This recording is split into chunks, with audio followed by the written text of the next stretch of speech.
Drive faster. We're going to be late to our own premiere. I'm driving as fast as I can.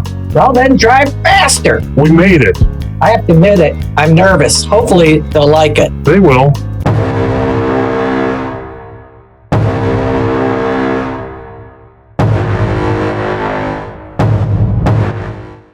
Hello, fellow members of the Coyote Pack. Today I'm going to be reviewing the new Quentin Tarantino film, Once Upon a Time in Hollywood. Now, this is his 9th of 10 supposed films he's going to be directing and writing, and then after that 10th film, he is done in terms of movies. He says he's going to go to TV or even write maybe comics, not sure yet, so that'll be interesting when we get there. But right now, let's talk about this film. Once Upon a Time in Hollywood, the title is actually pretty significant. It gives you a good hint into what kind of movie you're getting at. It's not going to be a documentary or a true life story of Sharon Tate and the Manson murders. You might have seen Manson in the trailer.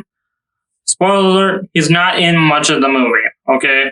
That's not a huge spoiler, but just to set you up, he's probably in there for like one scene.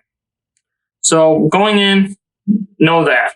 Another thing you should know is this is a fantasy-like movie. This is not very realistic, especially towards the second half of the film. You start to realize, oh, this is not based on a true story. This is more of Quentin's take on the 1969 Hollywood and what the actors were like during that time and Sharon Tate's story at that time.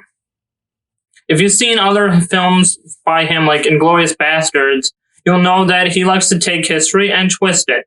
This is the same case here. Outlaw Squash, I've had it with your shenanigans. Oh, yeah? Well, what are you going to do about it?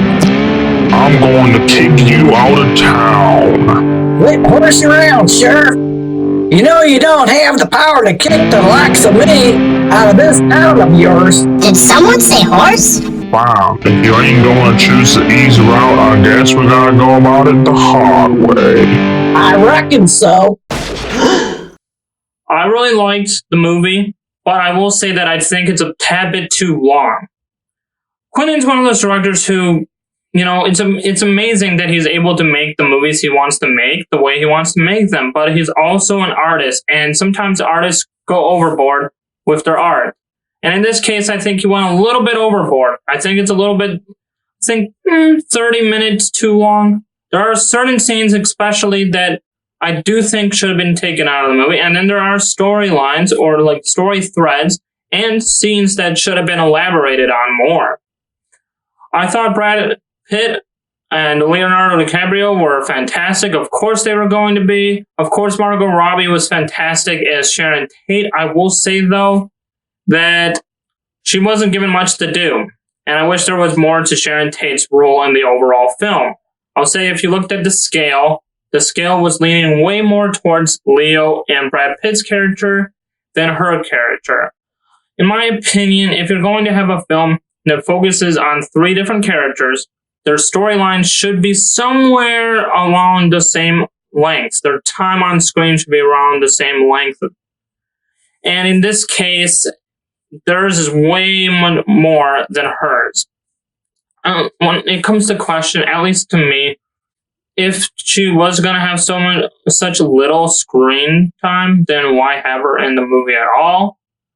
She doesn't really add much, except for maybe to tie things up in the second half. But throughout the movie, you're like, okay, she doing this, she does that. Okay, are they ever gonna meet? Does it matter at all?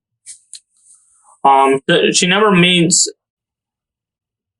Will she ever meet Manson? I don't know. That's the type of questions you start thinking in your head because you're kind of just wondering where this is going.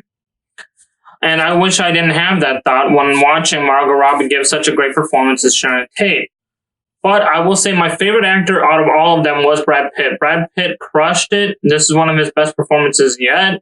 And even outshined Leo. Honestly, Brad Pitt, if he was nominated for an Oscar, I wouldn't be surprised. He was that good. Of course, the directing by Quentin is fantastic as usual. Cinematography is great. Just the way he shoots certain scenes are beautiful, and there are fantastic scenes. There are 4 or 5 scenes in this movie, especially the last 20 minutes, which is worth the wait in the film, that are some of the best scenes in all of the films coming out this year that I've already seen, and probably will still be some of the best scenes I've seen this year. The comedy is fantastic. The dialogue is great, of course. Quentin's great at dialogue. If you think Quentin Tarantino, instantly you should probably think of the dialogue, because he really has some snappy, quick dialogue for his characters, and it works so well in every single one of his films. I will say that he does get overboard, again, in his artistic way, with certain scenes like having driving, a lot of driving. Like, there are some driving scenes that just go on and on and on, just to show like the different angles in Hollywood as they're going by, because they turned Hollywood Boulevard into the 1969 Hollywood Boulevard. No CGI. This is all practical effects. They had all the stores and stuff and put up signs like they looked like in 1969, which is very cool. But after a while, you're like, okay, we get it. And there was a lot of that. So that's mainly the problem with the movie, is that it just drags here and there, and it's a little bit too long. I wish there was more to certain things, but overall, I really enjoyed the movie. It's a long movie, but I didn't think or stop to think like, man, when is this movie going to end? Because it was intriguing. There were some moments where I was like kind of bored, but most of it was intriguing and interesting and funny and fun to watch and very entertaining. So that's why I give this movie a B+. I really loved it.